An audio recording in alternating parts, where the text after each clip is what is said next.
Okay, so starting off with population, latest estimate for the city is now 90,400 people. So increase of 1,200 people from last year, but also Statistics New Zealand, after revising down the city's population last year by 1,400, after looking at the census, revised it back up by 1,000 people. 2005 is when the city reached 80,000 people, and that was adjusted for the boundary change with Manukaura district, so it took us 15 years to increase by 10,000 people. The projections suggest it'll take us less than 10 years to get to 100,000.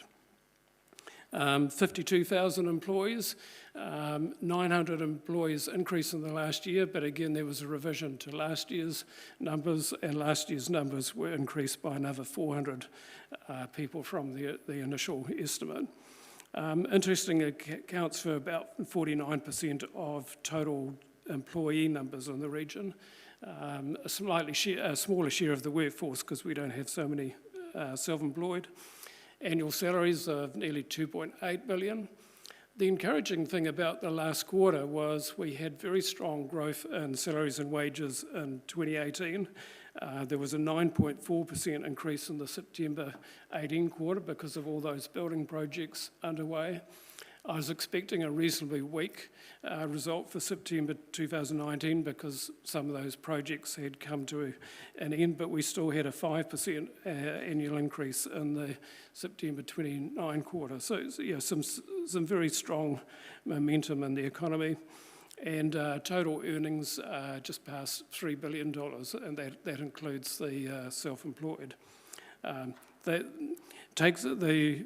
earnings data was only published on Monday, so there's quite a long delay in that being published.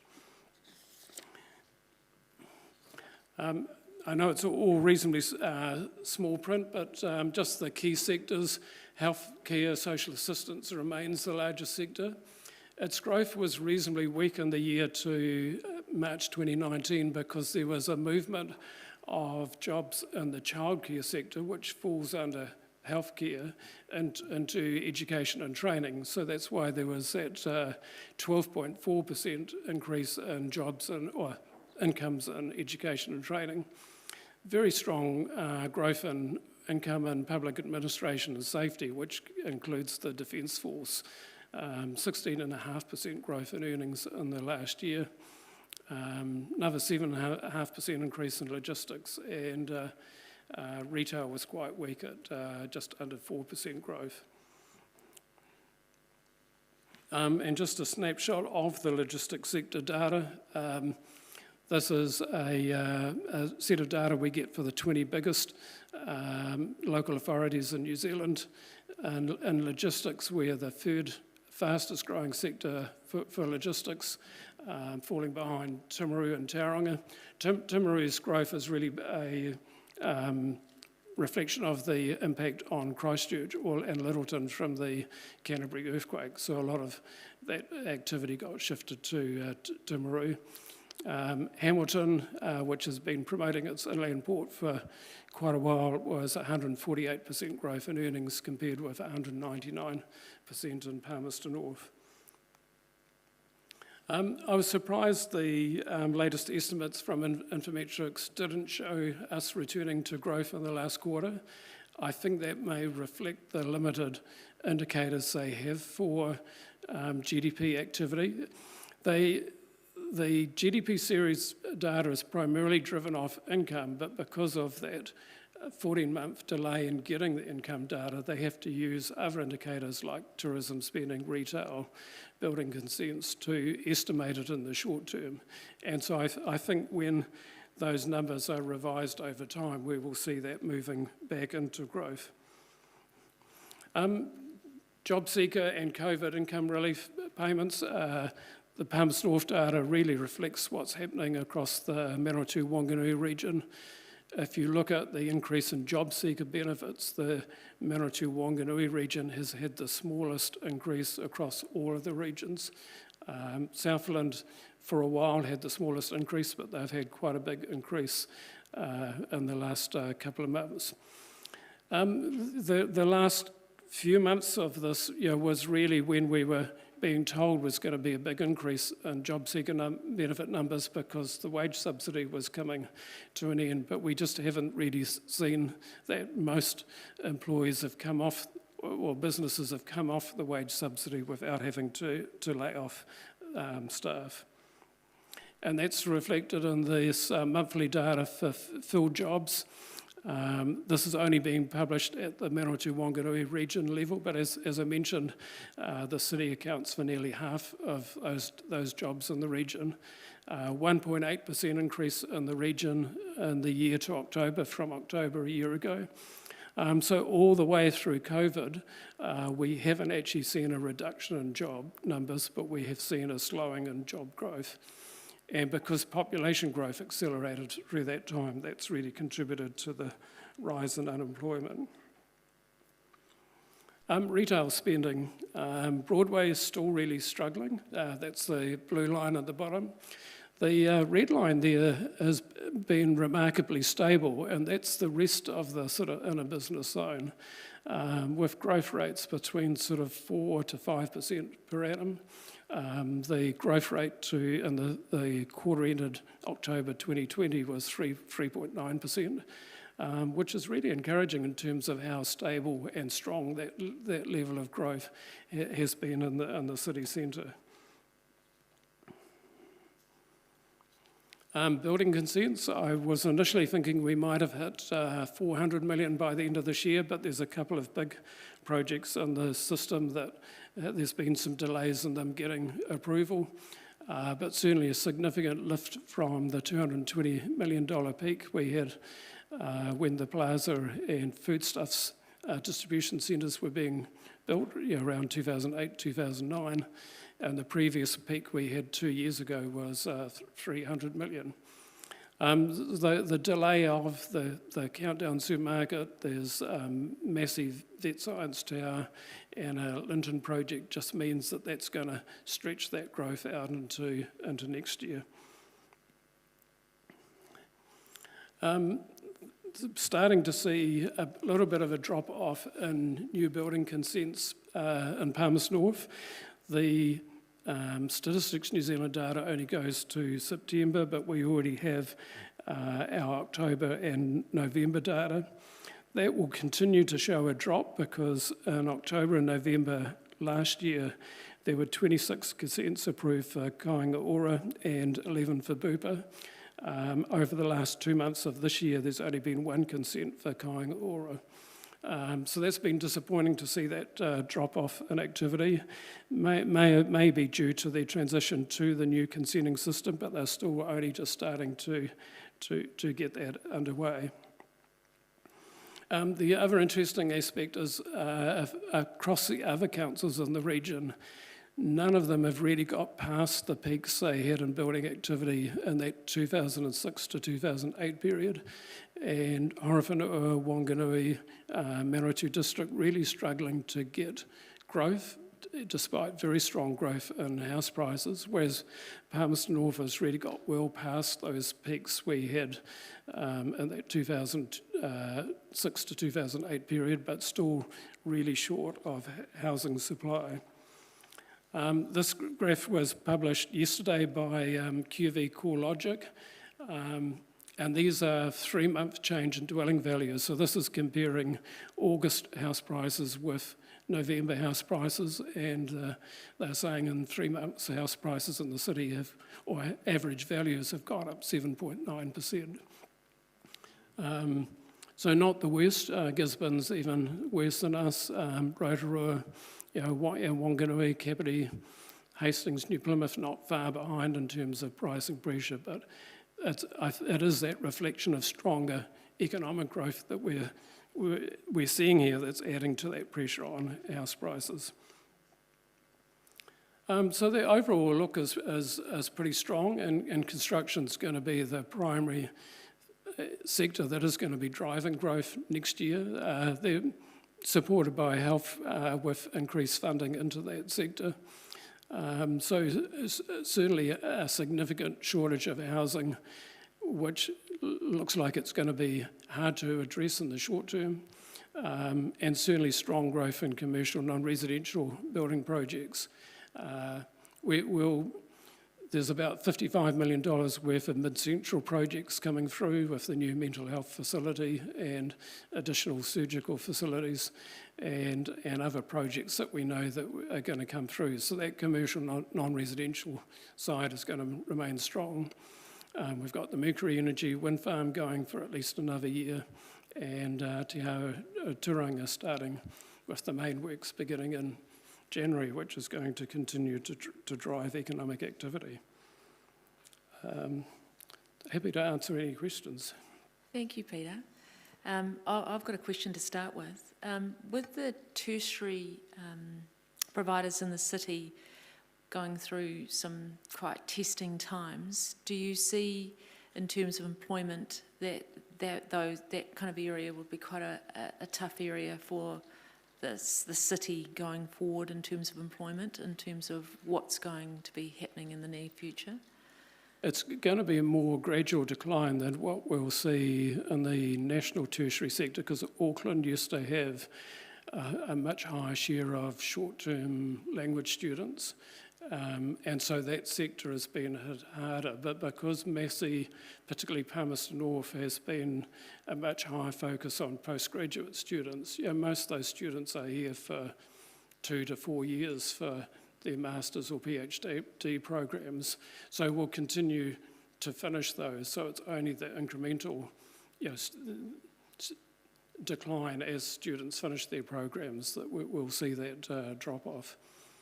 So IPU haven't even got hardly any students coming in, so...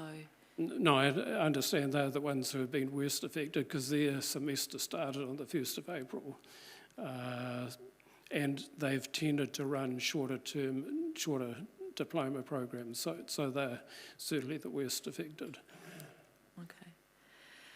Okay. I don't think these are working for questions because nobody's coming into the queue, but if you just want to raise your hand, so Councillor Hancock to start with. Thanks, Madam Chair, and thanks, Peter. Just a couple of questions. Just in terms of pressures on the housing market here in Palmerston North, do we have any idea, can we quantify the repatriation of Kiwis from overseas as to what percentage perhaps that might be driving that? The numbers are actually quite small. I know there's been a lot of talk about it, and June and July the numbers were reasonably big, but in terms of national long-term migration, August was 378 people, September 427 people. And I think part of the problem at the moment is there's various groups being allowed into the country.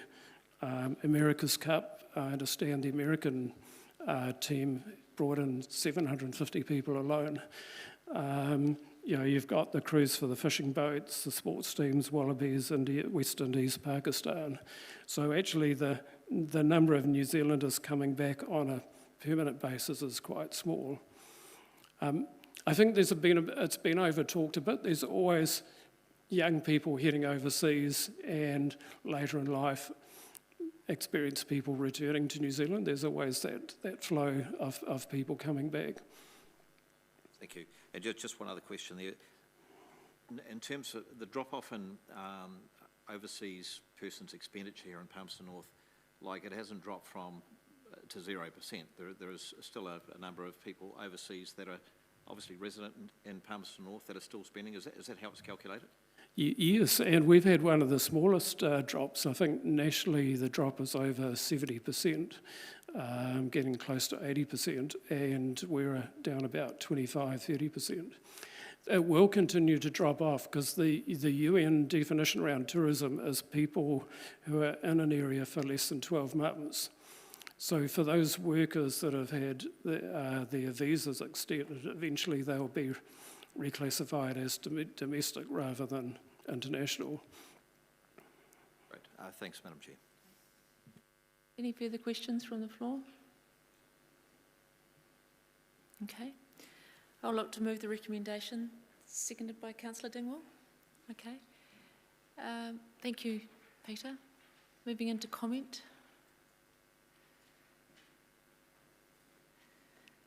Just want to say that it's a great report, and thanks to the officer for putting that report together. There's a lot of detail in the report, and we do appreciate all the work that you have put into it, Peter, so thank you very much.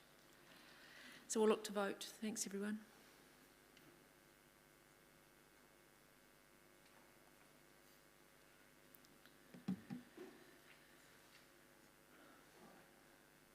That is passed with 100% with, yeah, everyone voted, 11 votes for. Thank you.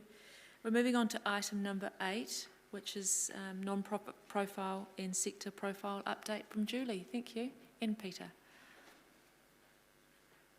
Hand it over to you. If you can give us a little bit of context around this rather than just saying that you assume that we've read it, so just give it a little bit more context. Thanks, Julie. Kia ora koutou, but we do assume you've read it. Happy to present this latest, the latest sector profile. There's economic profiles that are carried out and reviewed over a number of years, and this report also contains some details about what profiles are coming up next. It probably is easier if we answer questions rather than make comments about the content, if that's okay, but I'm sure Peter's happy to give a wee overview if you would prefer. If you want to just give us some highlights from there, from the non-profit one first. Thank you, Julie. Probably the main observation is the sector is one of a slower growing sectors because of the challenges around both funding and also finding volunteers. And it's been interesting looking at census data, the Statistics New Zealand time use surveys that New Zealanders outside their working hours are spending more time behind screens or in front of screens and less time volunteering for activities outside of the household, and so that's a challenge for the sector in terms of its ability to grow because it is so reliant on voluntary activity rather than paid activity. And also government policy changes from time to time, and whether it works through the non-profit sector or does things through the government sector. So where did you get the numbers from for the volunteers? So did you actually go, where did you source those numbers from, Peter? A lot of it is based on estimates using the national data, but we do get census data in terms of people who are asked whether they've been involved in voluntary activities outside of their household. So that's one bit of data we had for Palmerston North. We did also purchase data for salaries and wages and employees and a component of the non-profit sector that was used to help validate our estimation for the other components. Thank you. Councillor Dingwall. Thank you, Madam Chair. So with this, did you talk to Volunteer Central here in Manawatu? No.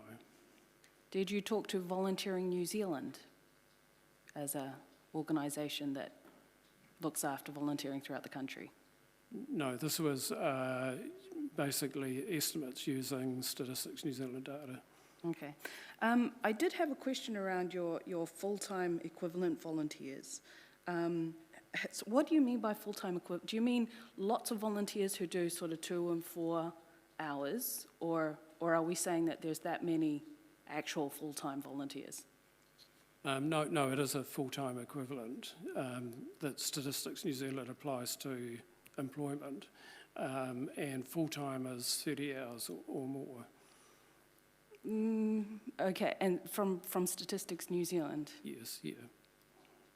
All right, I might leave my comments for comments. Thank you. Thank you. Councillor Bowen. Thank you both. It was just a definition question, again, around the activity groups. Where do those groupings come from? Is that from the census data? Or? No, the work that Statistics New Zealand to set up a satellite account for sectors that don't align with the industrial activity classification, they use satellite accounts to look across the broad sectors and try and pick out components. And so they did that in 2004 initially and chose to group it in that way. Okay. So an example that just had me a little puzzled was in, no surprise, in culture, sport and recreation, which I looked at. They've got architecture, and I wasn't quite sure why, and there's heritage in there as well, so I wasn't quite sure how that had landed in culture, sport and recreation as a non-profit. Who is this non-profit architecture?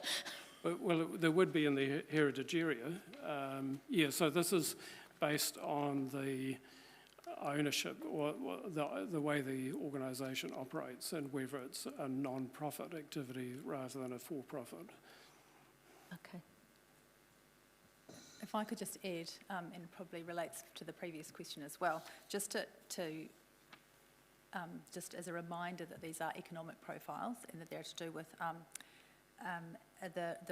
the region's part of the not-for-profit sector contribution, their economic contribution. So the statistics are nationally provided and to do with the what we know about the country and what our part of that is. It's not a survey of local not-for-profit sector organisations or what we know about local volunteers. That would be a different piece of work. So you're saying this is a high-level descriptor, That's and right. our stuff will be within it, but we might not have a bit of every bit of it. That's right, and Excellent. we are somewhat constrained by some of the slightly odd definitions that relate to employment data in general, and you've highlighted one of those slightly strange ones Okay, there. thank you for that. Thanks.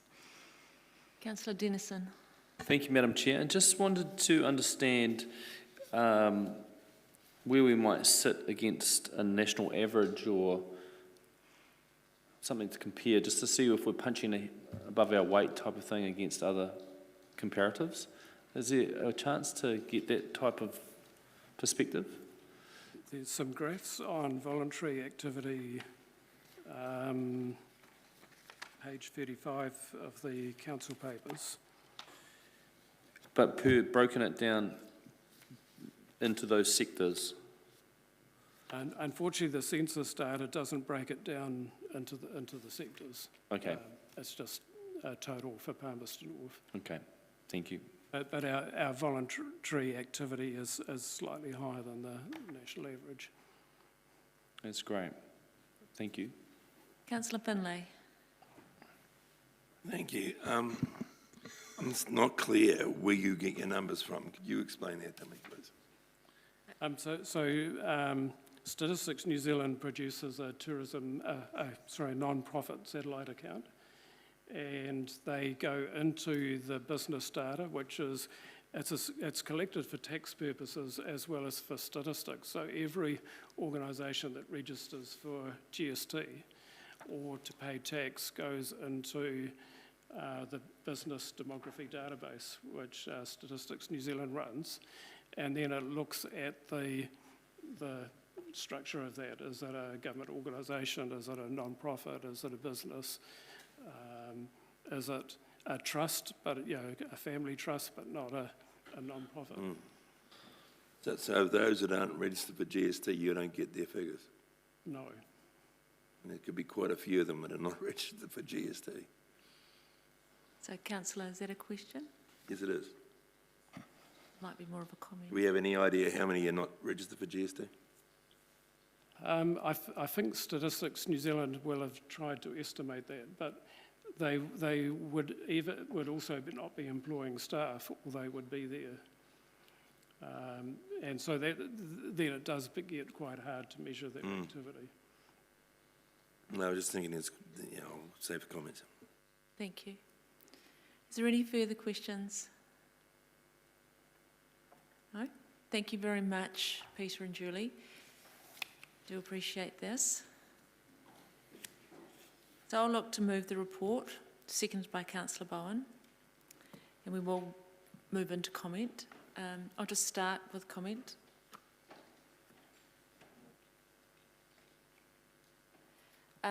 First off, this is an economic profile for non-profit and sector profiles. So that's what it is in the first instance. It is disappointing where they get their data from, as Councillor Dingwall said right from the start. You would expect to get data from our organisations in the city that do volunteering. typically for me around, I would have thought from Sport 102 that do a lot for these events where they get their volunteers from, but it's not. It's about economic data, and so that's why they've gone to Stats New Zealand. That's what the officers clearly explained to us through delivering this report. So it is what it is, even though if we want further information, we'd have to go and pay for that, as I clearly understand that. Councillor Finlay, you're first up. Yeah, well, a bit along the same lines, I find it slightly disappointing, because really what it's saying to you is that this is the stats from the organisations that employ people. There would be just as many, if not more, voluntary organisations in the city that don't employ people, but they all live on volunteers. So I accept your description as just those that are paid. Councillor Dingwall. Thank you, Madam Chair. I do appreciate the difficulty that comes with having to work with the measures that you've got. So, you know, it is great that we are looking at some sort of report around the sector, but I do still have some issues with some of the numbers that have come through, partly because I do know that when I was running the volunteer centre here in Manukaura, we were, you know, kind of famous within volunteering circles for having the highest amount of under 40 volunteers. So we had a lot more young volunteers in Palmerston North than any other city, including Dunedin, including, you know, all the other student cities. We actually had more young people volunteering than older generation, which is interesting. And the other thing that I do want to note is around the full-time equivalent volunteers, because from a volunteering perspective, actually, no organisation should have a full-time volunteer. It's actually bad practice to have one, because if you've got a volunteer working 30 hours a week in your organisation, you should be paying that person. That actually starts to cross the line into slave labour, and it's something that we very strongly discourage. So it does give me, some issues to see those kind of numbers coming through, and I wonder if that does also reflect on the sheer amount of funding that is required for some of these organisations. But it's quite hard to tease it out when we're not actually talking to the organisations themselves. So I appreciate it's a big level, but that does concern me. Councillor Bowen. Thank you. I think I found this really useful and interesting, and I think it shows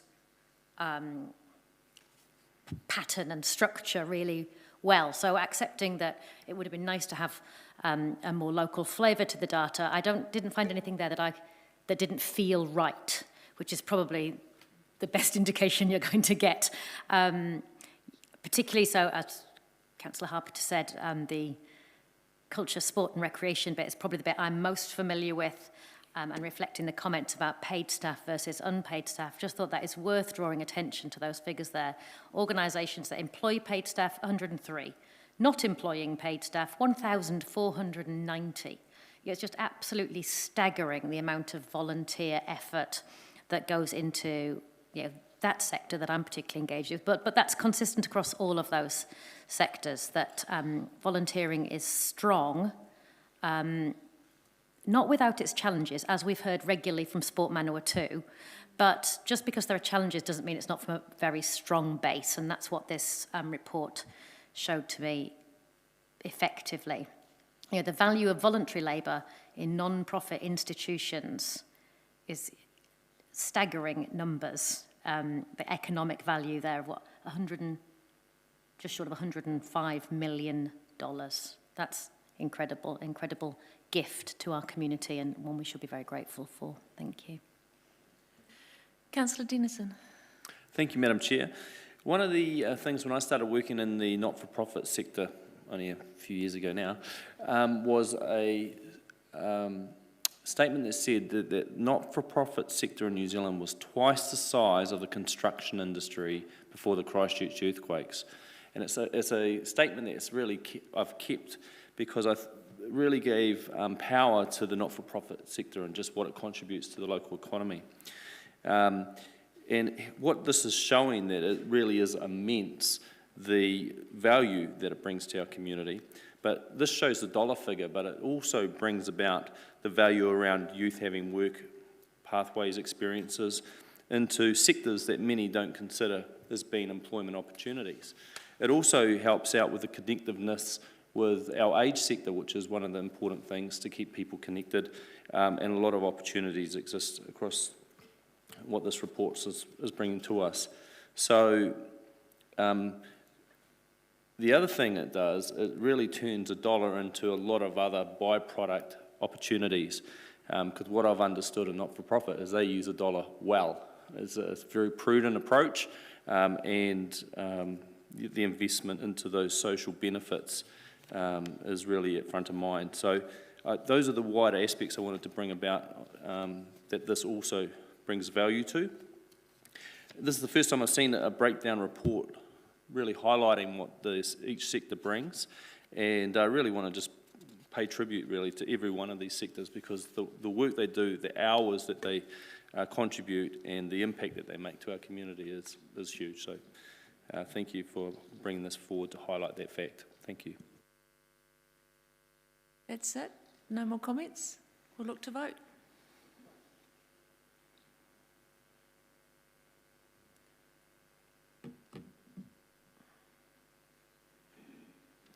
It's passed with 11 votes for.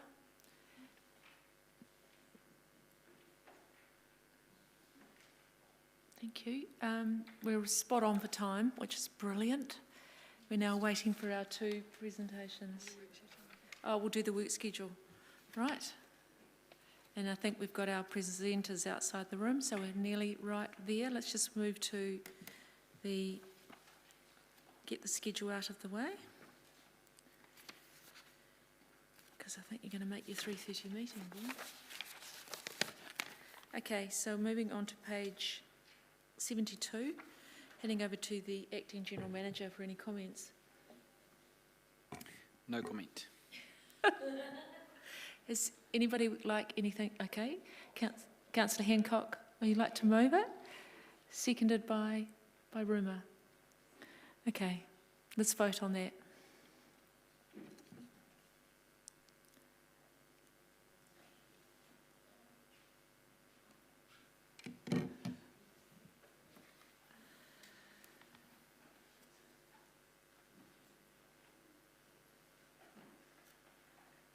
Right, that's passed 100%. Thanks, everybody.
Right, just welcome. This is the new and improved Dave here today. Dave's actually sick, so we've got Nick Gain here today. Nick is in place of Dave, so it's all over to you if you'd like to start speaking. You've got 10 minutes. Perfect. We've got a traffic light system, which will give you some warning, 10 at 7, then an amber, and then finally when it gets to the red, you're flashing and you'll start exploding. But then that's it. Okay, thanks very much, and you'll all go. Thanks for having the factory here today. Dave really wanted to be here, but when I talked to him about an hour ago, he was vomiting on the phone, and I thought it would be best that I stand in for that, and you don't have to deal with that.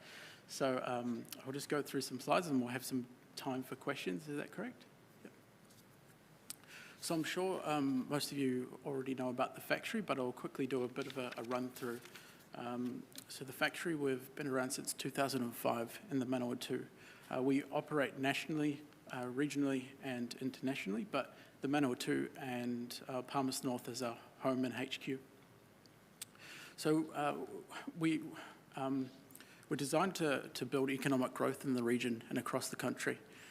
We're agnostic in generally our focus, but in what we do and the companies we work with and entrepreneurs and startups, but we deal a lot with agri-tech and agri-food and new food companies. We create a pathway and entrepreneur highway for entrepreneurs, startups, and we provide mentorship, consulting, capability building, and resources to help them, or an entrepreneur or startup, basically go through all those stages of a company they'll ever need. Some of these programs might look familiar to you. This is basically how the business is broken up into. We are segmented to different programs, and each one of these is handmade and designed to focus on a specific customer, basically. So we've got Young Enterprise, which is where we support youth, high school students through their first entrepreneurship, new business, new enterprise experience. AgTech Hackathon, this is an initiative that was actually started by CEDA, the Mayor, Microsoft and the factory several years ago, and it was identifying that agri-tech and farmers actually had a series of different problems that they wanted to solve. So we were bringing in bright young talent from a tech area to help solve these things. Now it's actually turned into a pathway for the primary industries to find great young talent to work into their businesses. Innovate, which I'm sure you're all aware of, and we're stoked and pumped to have the council as as a key stakeholder in this program. So this has been running for 9 years now, and it's our mini accelerator program that takes entrepreneurs and businesses through a 12-week intense process to take them from idea through to solid business plan and off the ground, really. Support and growth is our in-depth, intensive incubation program where we handpick some companies that are really going to fly and grow. MIG Angels is our MIG Angel investment group here in the Manawatu. And the really important thing about having that on the slide there, MIG Angels, is we see it like it's the All Blacks, right? It's the aspiration for an entrepreneur to head towards. So this completes our entrepreneur and startup highway, basically.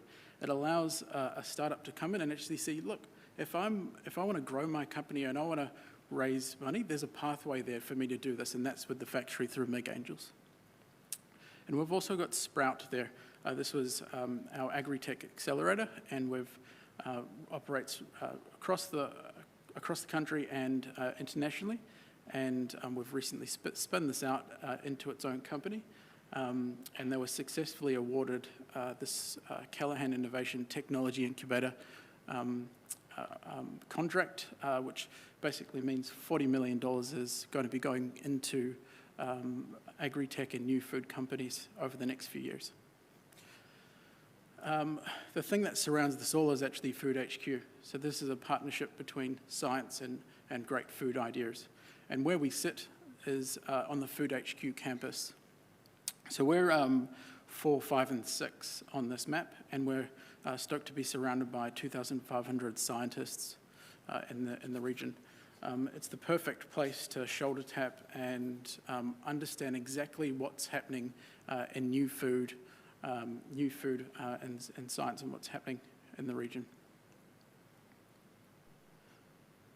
So none of this could be done without our key stakeholders and partners. So we're stoked to be able to bring together this niche group of partners.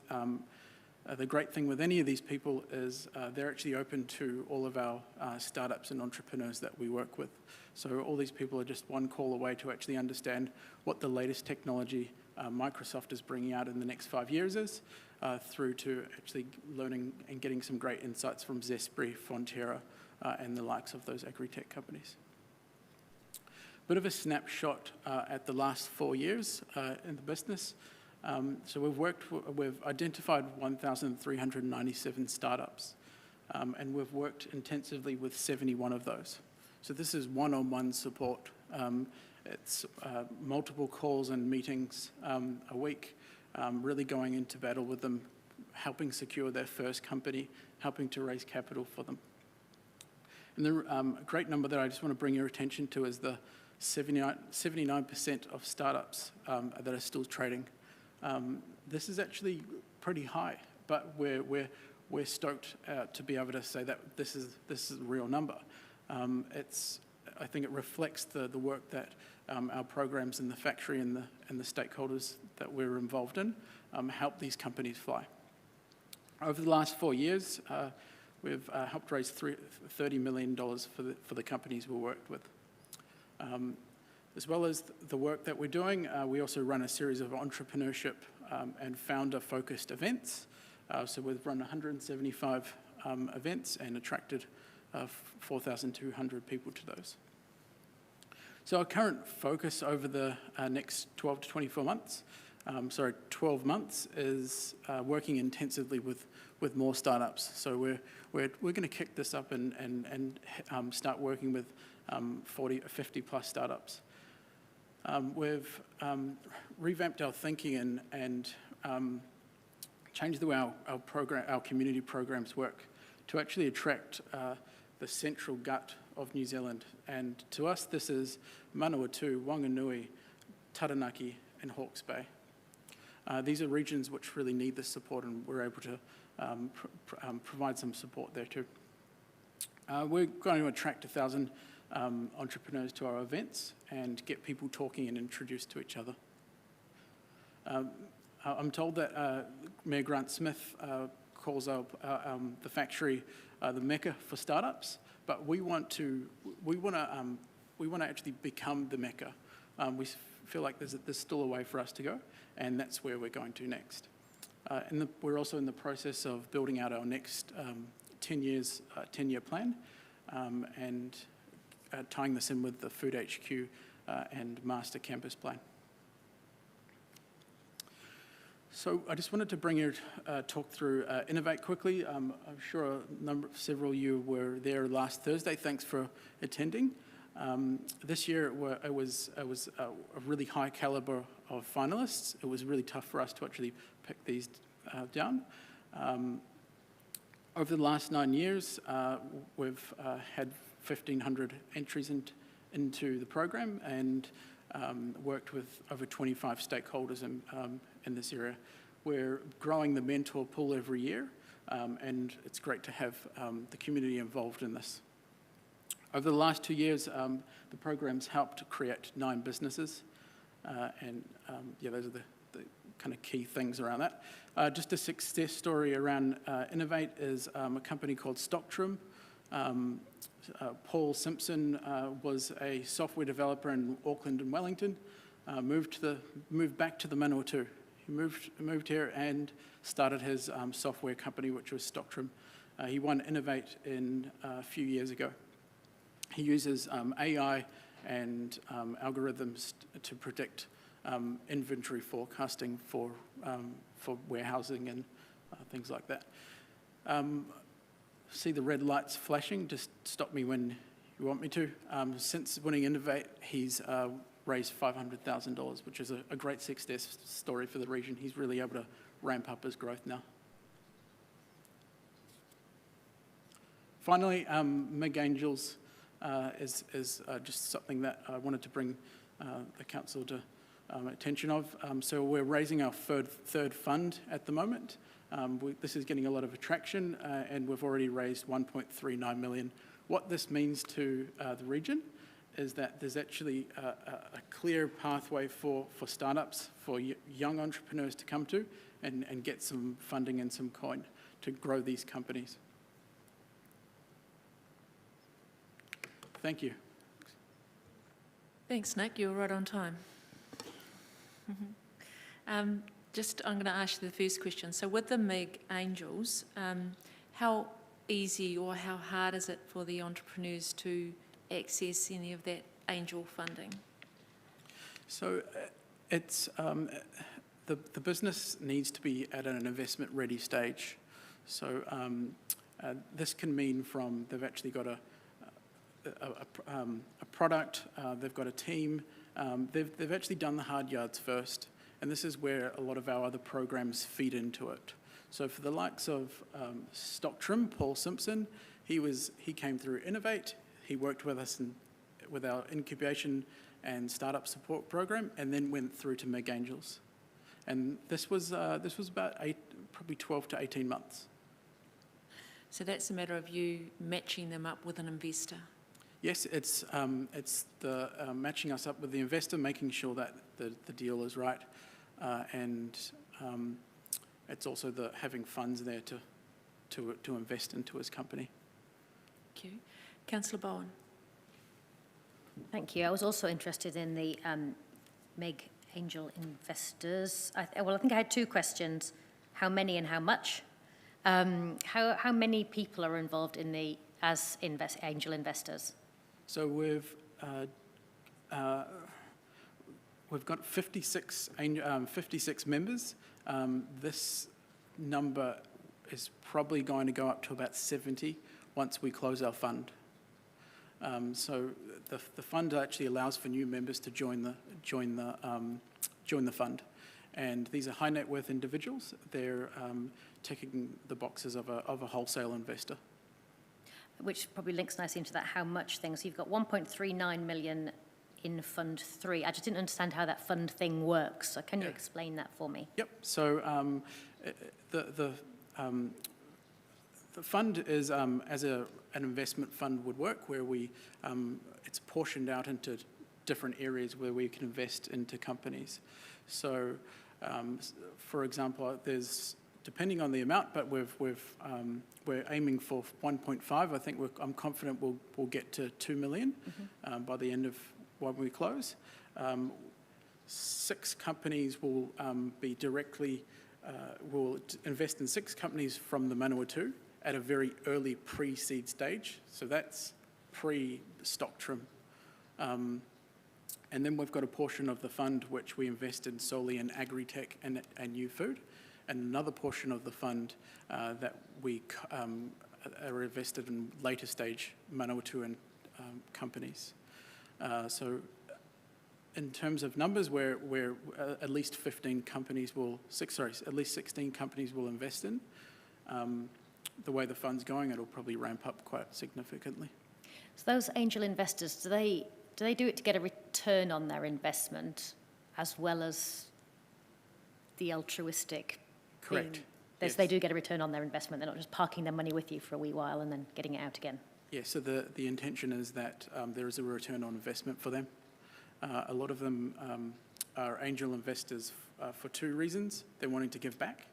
A lot of them are exited entrepreneurs, or they've sold their businesses, and they're wanting to share their knowledge and their contact list, as well as seeking a different type of diversifying their current investment portfolio. Okay. Thank you. And thank you for a great night out on Thursday. It was a really, really enjoyable event. Councillor Denton. Thank you, Madam Chair. On one of your slides, Nick, you mentioned about the central gut, if I read it right, and you're taking on that wider region lens. Can I just understand, is that a new approach, is it, or an expanded approach? And what will be the outworkings of that? Will you satellite yourselves around the region, or will they come to here? Can I just understand the outworkings? Look, we're working through that at the moment as well. But Manukaura is always going to be our HQ.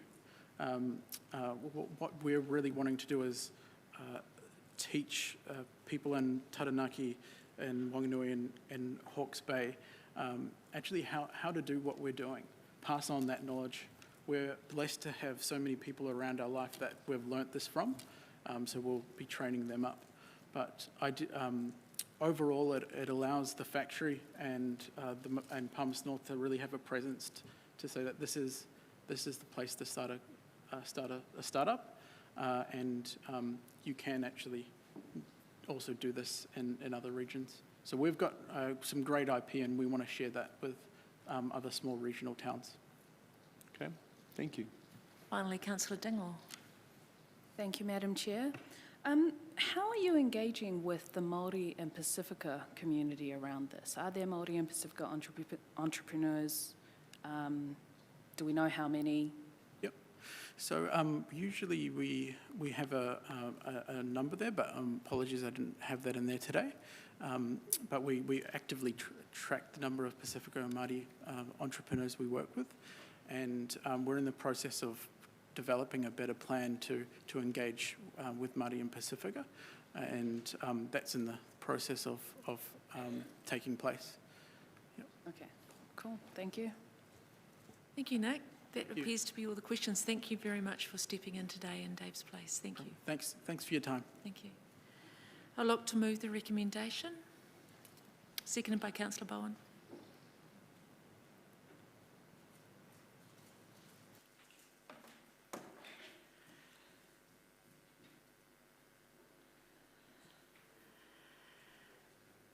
Is there any comment? Thank you, Councillor Bowen.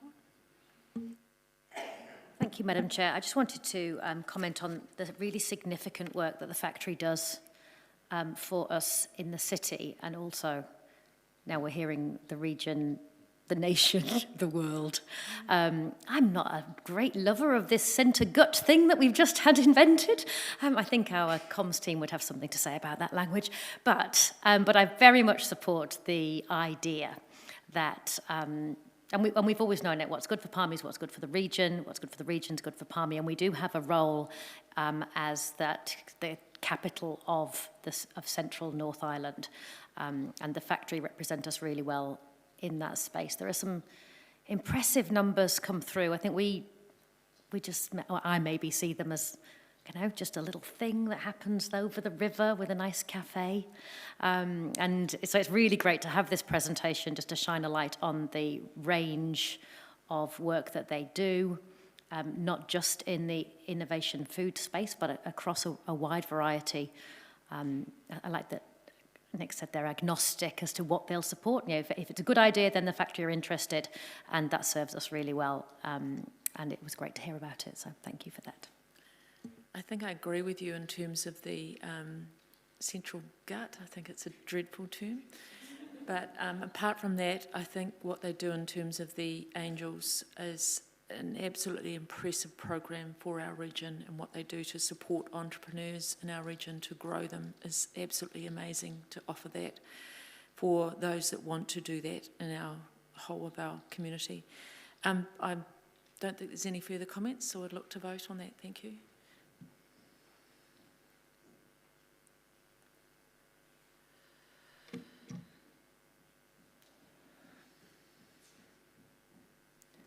That's passed with one abstention. Right, we'll look to our last presentation today from Manukaura. We've got Nathan Jury and Yvette.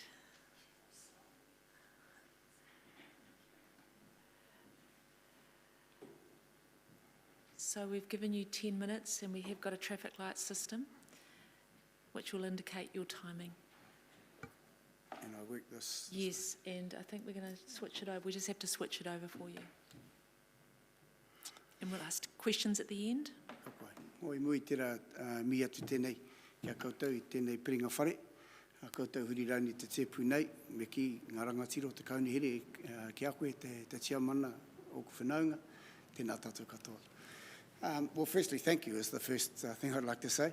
This is a little bit overwhelming in some regards, but neat to be here in the sense of an opportunity to promote a little bit about what we're doing here at Manukaura and within our region, but also where we'd like to take this in terms of expansion. And listening to Nick has given me some more ideas, so kia ora for that pātai in terms of their involvement with Māori and Pacifica. We'd love to touch base.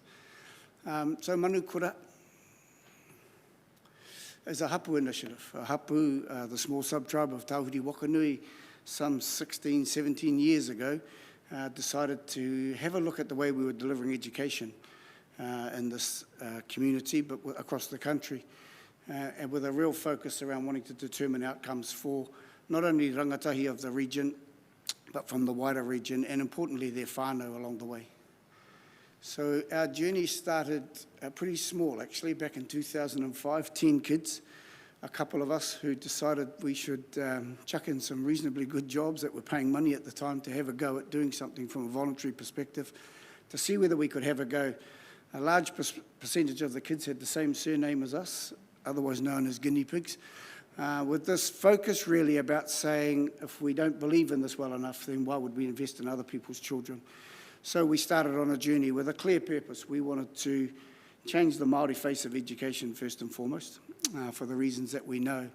And over that time, I guess one of the things that we have been clear about is the continual evolution of a program to design and deliver education in a platform that allows not only Māori children, but all children of this community, because that's the essence of what education is supposed to be about. Not for a selected few, not whether you live in a zone, since no one is a bubble, but actually for anybody and everybody, it should be the purpose of education.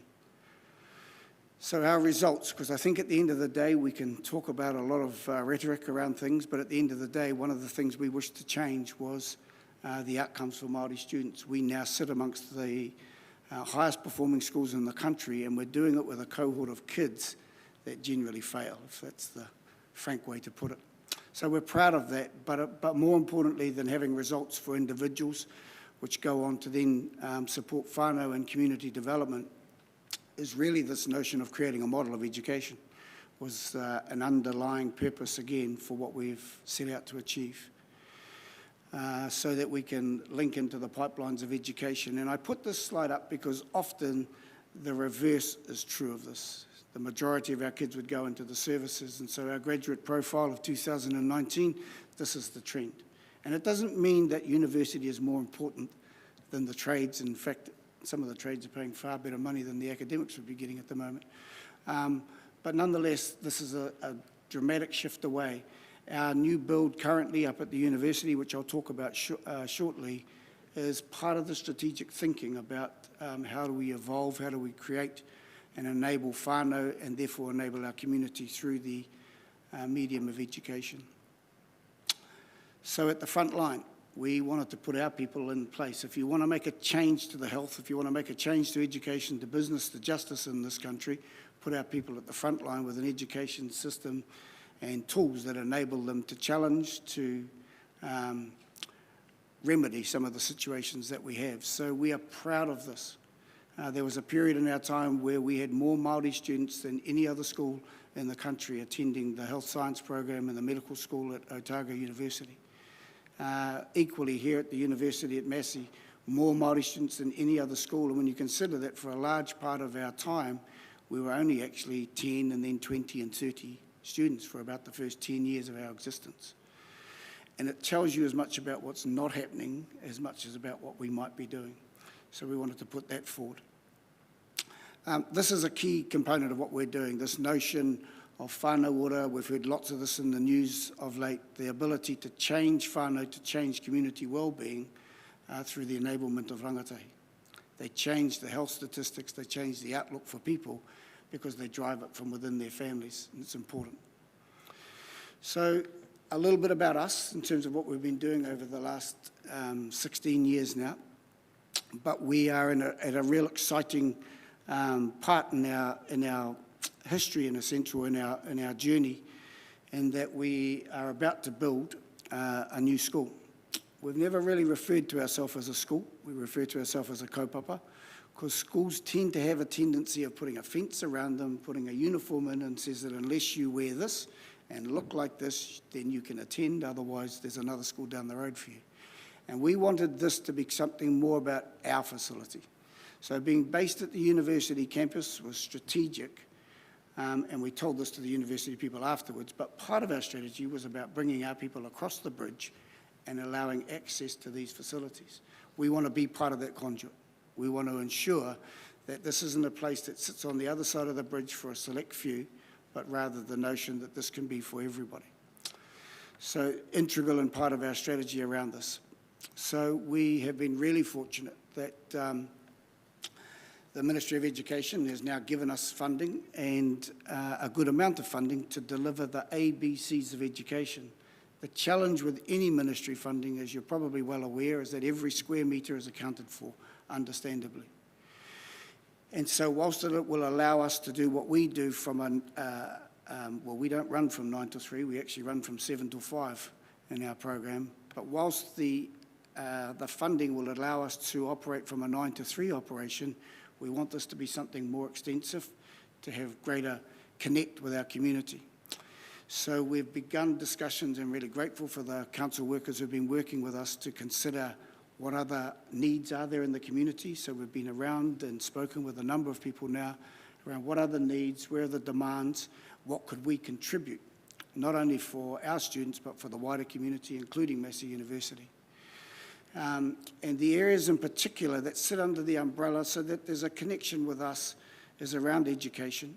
The wider essence of that is around health and well-being, including sport, around culture, and not just Māori culture, but all cultures, and in the area of arts, performing arts, and all of the other mediums of art that are available. And we want to be able to express ourselves and invite those groups into the mix so that this space becomes a facility that's open, first and foremost, to allow those opportunities to have their moment at a cost that's affordable, I think, is the part that's important for us.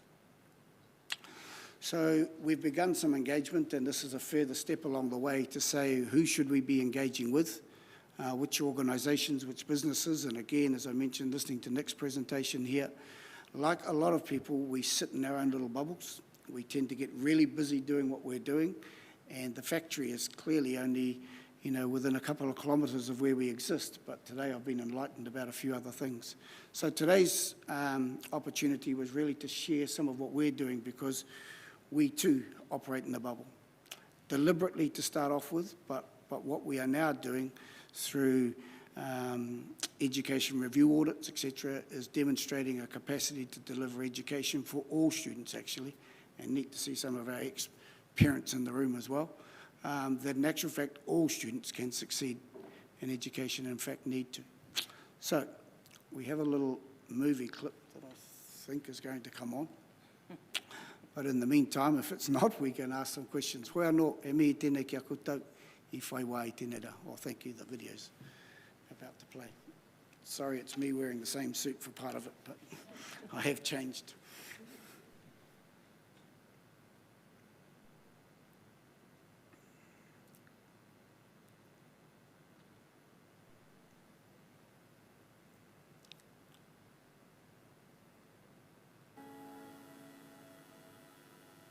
I think on a daily basis we're reminded about the privileged opportunity we have at Manukaura as staff, as students, as a whānau, to continue to understand the capacity that our young people have.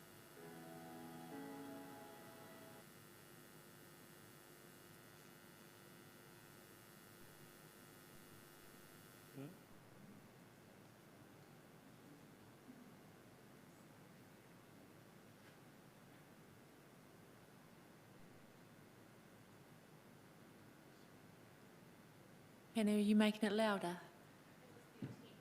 Okay.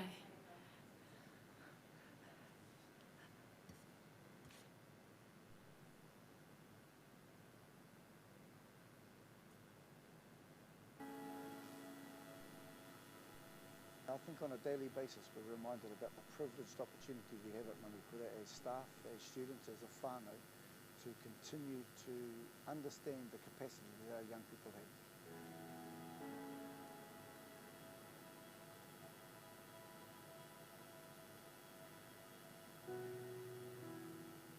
Manukaura is a great place to be able to challenge people's holistic well-being, and I believe that sets them up really well as good people that can contribute to their communities.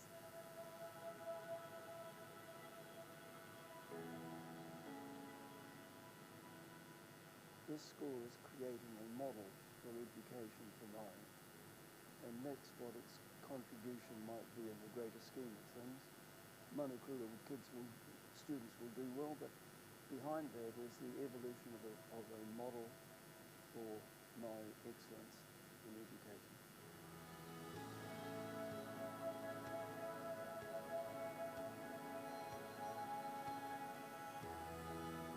I love teaching here. I believe in the kaupapa, and that is that we use the discipline of high performance sport to drive academic excellence in a Māori context.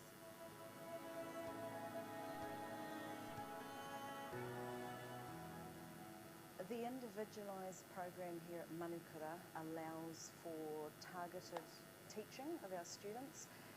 I really enjoy it. The biggest thing here about teaching is you build up relationships with the students. You have smaller class sizes, so you get to know each student really well. You know exactly where they're at in all their classes.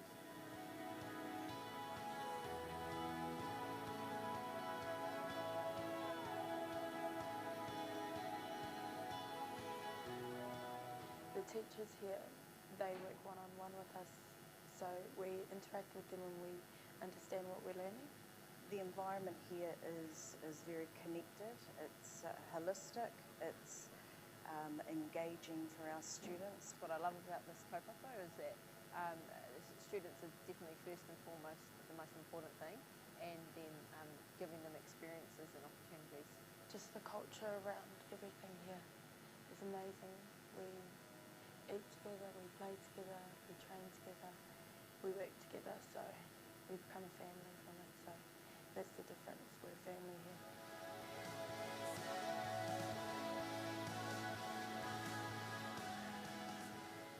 But most of all, what underpins it is the ability to grow both from a sporting and academic perspective, young people who are engaged, inspired and totally committed to being the best that they can be.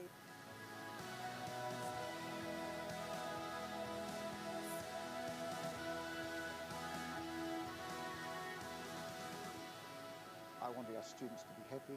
I want them to live fulfilled and rich lives, and I want them to have a sense of connectedness back to their communities and back to their people so that they're able to contribute in a positive way for the generations that follow on.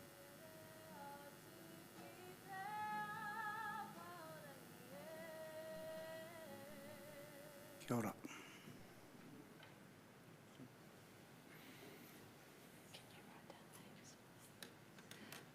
I was going to kick off with some questions and then others will have questions.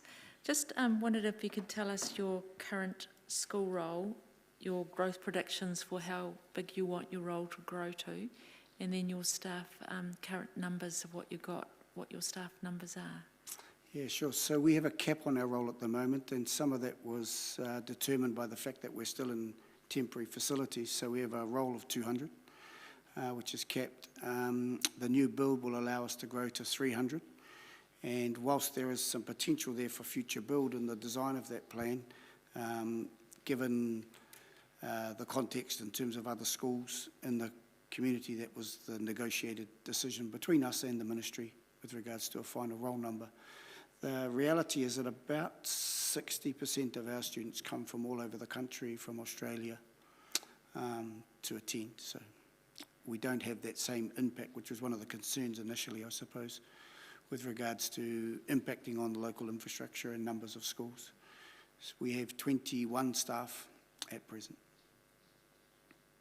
They are my questions. Councillor Bowen. Thank you, Madam Chair. Thanks, Nathan and Yvette. Thank you for coming in and showing us what you've got going already and what your plans are for the future. I'm very interested in language, and so I noted with interest one of the things you put up at the beginning of that video. You said Manukaura is an educational model of excellence, which I just thought was an interesting flip from what I would probably have expected, which would have been a model of educational excellence. So I wondered if you could unpack that a bit for me. How is this an educational model of excellence?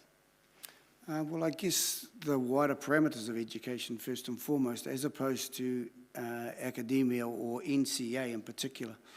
So we are fans of NCA in the sense that it allows lots of breadth of opportunity.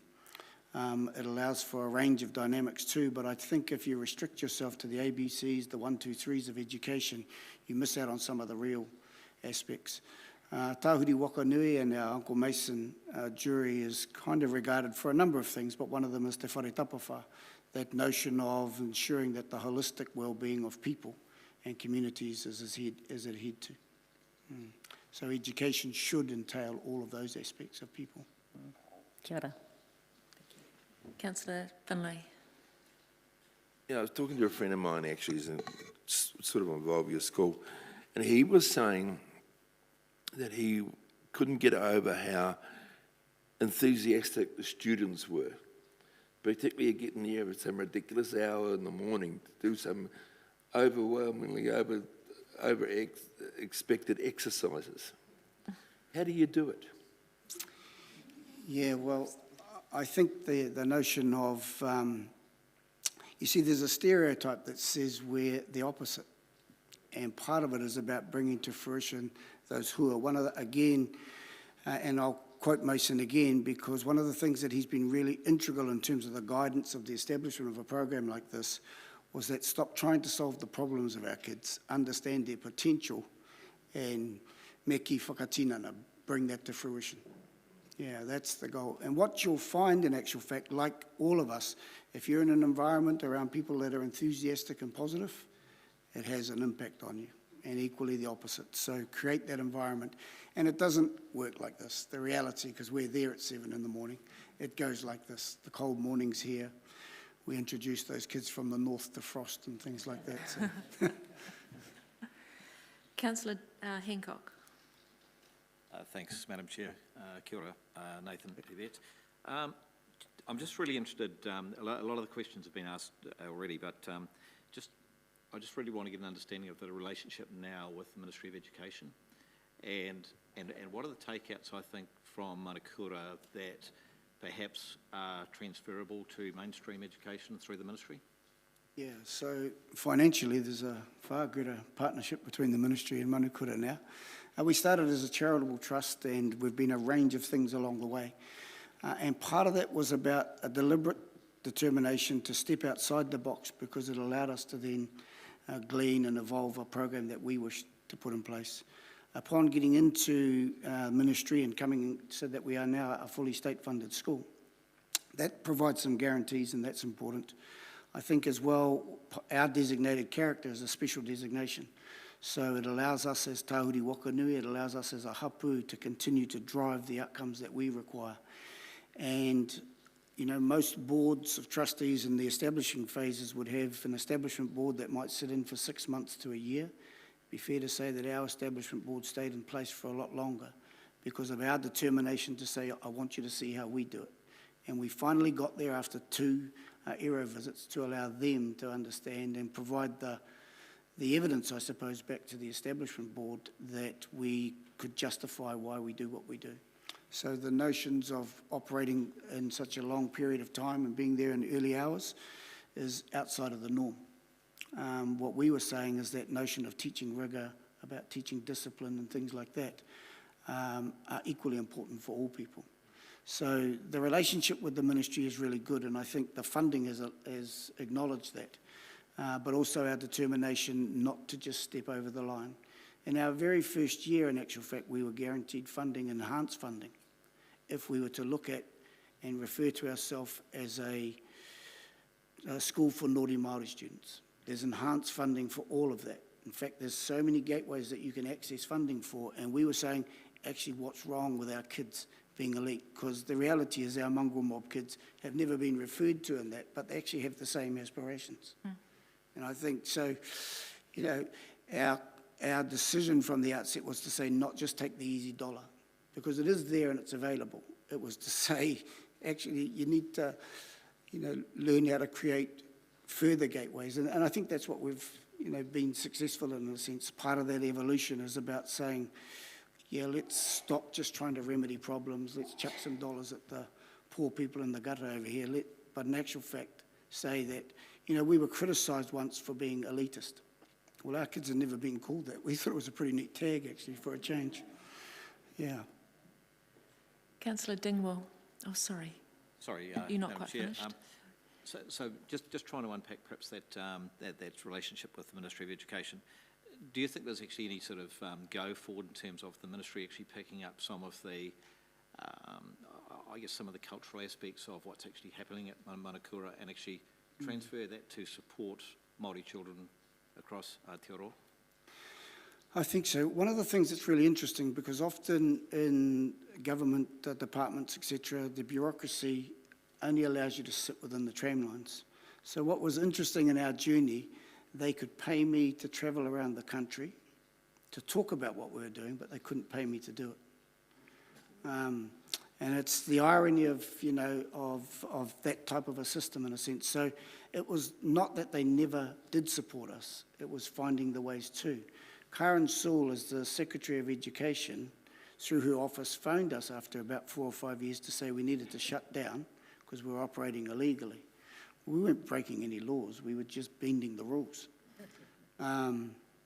She worked with us for 4 years pro bono once she'd retired, because this is something in actual fact she'd always seen as being important. The ability for community, for hapu-led, iwi-led initiatives to drive outcomes for their own people was what in actual fact is in their rhetoric, but their rules conflicted. So in terms of how do you transfer this out to the public, I think, you know what, and we're not the only one. There are a number of small operations like ours around the country that are really driving a range of methods, and that's important. This isn't the answer for Māori education or education, it's just hopefully a good option. Kia ora. Thank you, Madam Chair. Kia ora, Pat. Councillor Dingwall. Thank you, Madam Chair, and thank you, Nathan and Innovate. I actually attended your award ceremony recently, this year, and one of the things that stood out to me was the sheer amount of students you had that had achieved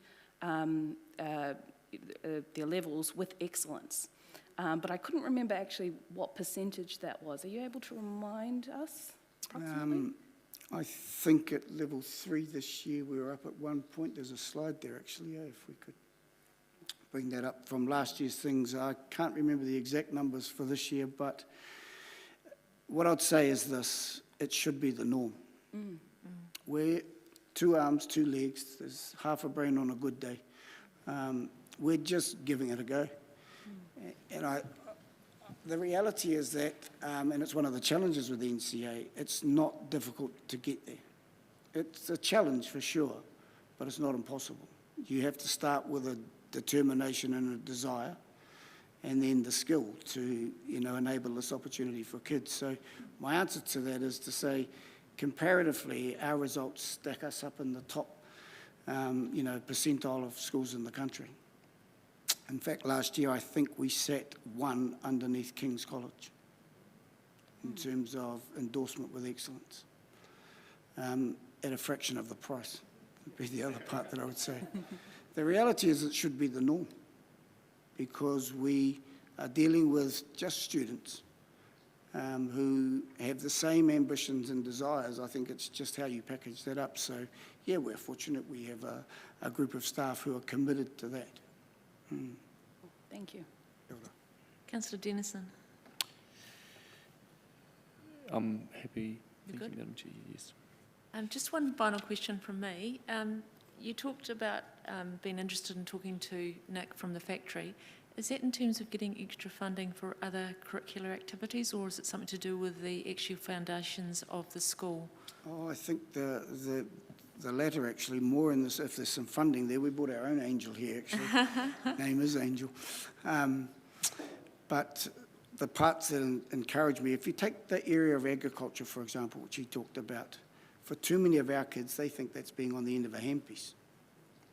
In actual fact, the technology aspect, the science aspect, the environment aspect, etc., are all areas that our kids need to be exposed to, because sadly, you know, they're well versed with the handpiece component, they're well versed with the labouring aspect of it. And, you know, what we know in this country is that 27% of farmland in this country is still in the hands of Māori, often being operated on by others, without the skill set to advance their people. So it seems like a really neat fit for us. So we've already been in touch with people like Awhi Whenua, run by Mavis Mullins, to say, how do we get our kids into that? Now, our kids are naturally attracted to stock work and working dogs and things like that, and there's nothing wrong with that aspect of it, but sometimes that's the only avenue they've seen. So my attraction to people like Nick and what they're doing at the factory is to give our kids that wider exposure. Some will still pick up the handpiece because it's what's in their veins, and that's okay, but the exposure is the thing that's important for us. Yeah, the tech side is very good. Definitely. Thank you so much. I don't think there's any further questions, but thank you so much, Nathan and Yvette, for coming through, and with your team. We do appreciate it. It's been really, really good today to have you both here. Thank you. Thank you. I'll look to move the recommendation, seconded by everybody in the room, but thank you. Ruma, would you like to second it? Thank you. We'll move into comment. Councillor Dingwall. I just want to say a huge thank you to Nathan and Yvette and their entire staff, actually, for the work that they're doing out there. It is incredible. As I said earlier, I went to the prize giving, trying not to get emotional, actually. I went to the prize giving, and as a Pacifica woman, I'm all too aware of the stereotypes around Māori and Pacifica and success, or lack of success, and how much we're represented in all of the bad stories. So it was quite amazing for me to be able to sit there and see all the success stories, and all of those achieved with excellence, and all of the scholarships that they were getting. It was just scholarship after scholarship after scholarship, and some big figures next to those scholarships as well. And for me, that is amazing. That is amazing work, and I'm looking forward to that not being amazing and it just being normal. So well done. Thanks, Councillor Dingwall. Councillor Hancock. Thanks, Madam Chair. Yeah, probably just to thank both Nathan and Yvette for coming in and presenting today.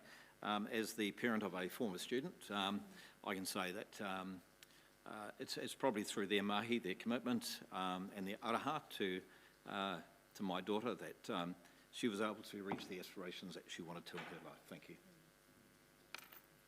Councillor Bowen. Thank you, Madam Chair. We've already done the Education and Students portfolio, but if you've had a read of that, you'd have seen Manukaura appeared quite extensively in our activities in that portfolio area over the last 6 months particularly, which I think speaks to that increased profile in our community. And it's very well deserved to have that increased profile. I asked the question about that statement about educational model of excellence because my impression of Manukaura, and borne out by some of those experiences, has been that this is about excellence in every form that it can be. It's about providing excellent education, but that's not the end goal that you're looking for. You're looking for young people to achieve excellence, and we see that in your high-performance sporting results. I particularly love that your teams are just called colours, so you don't know what's what, whether Manukaura black or Manukaura red, but it really doesn't matter because Manukaura are winning everything. Whether your academic performance clearly speaks for itself in those statistics, and how that was presented at the end-of-year presentation. In your arts and performance, and I was really delighted to be able to attend, I've forgotten the name of it and I'm looking, Motohe, which was absolutely incredible, full stop, but especially for a school of only 200 students. The quality was staggeringly good. So huge congratulations to all of your academic and support staff for what you're achieving there, which is excellence. And that's not an easy thing to achieve. So congratulations. Councillor Meehan. Thank you, Madam Chair. Nathan and Yvette, I just want to commend you for an awesome job in your team. From somebody who's worked with the naughty or troubled or whatever label they want to give them, what I admire about you is you spot their talent. Thank you. Just to finish up, I just think the vision to go on to the university site has been really commendable. Whether one of the juries decided on that, and I won't say which one, but I think it's a fantastic idea to be on the university site for the future. And it's a great way to put the school into the right spotlight. So well done on that. Well done on the success and for the future success of the school. So it was a pleasure having you here today. And with that, we'll vote, everyone.